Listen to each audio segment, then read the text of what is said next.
আপনারা দেখেছেন আমাদের রাজ্যে গোটা দেশে জিএসটি অর্থাৎ কৃষকদের প্রত্যেকটা 5% 18% থেকে 5% এবং মারণবেদী ঔষধ এবং বিভিন্ন গরিব মানুষের নিত্য প্রয়োজনীয় জিনিসের উপর থেকে ভারত সরকার ট্যাক্স প্রত্যাহার করেছে।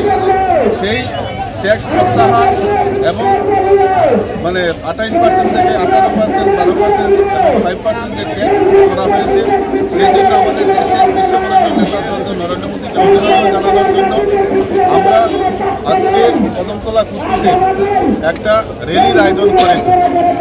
আমাদের সাংগঠনিকভাবে সেই র্যালি আমরা যখন শুরু করতে যাচ্ছি তখন হঠাৎ করে কোনো ইস্যু নেই, কোনো উদ্দেশ্য নেই, আমাদের দেশপ্রিয় একটা চিন্তাধারা নিয়ে কমিউনিস্টরা বেশি হলে 100 গ্রুপকে নিয়ে একটা মিছিল বের করেছে।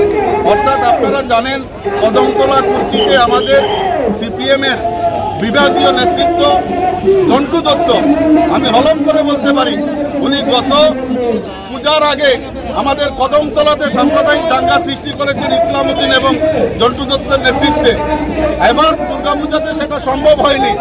আবার কালী পূজার আগে কিভাবে কদমতলাতে আমাদের হিন্দু মুসলমানের মধ্যে সংঘাত তৈরি করা যায় তার একটা নীল নকশা ওনারা তৈরি করেছেন।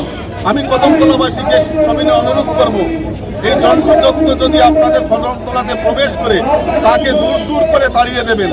ও একটা সাম্প্রদায়িক, ও একটা নাস্তিক, ও একটা দেশদ্রোহী, চীনের দালাল, কমিউনিস্ট, লেনিনের দালাল, মার্ক্সের দালাল।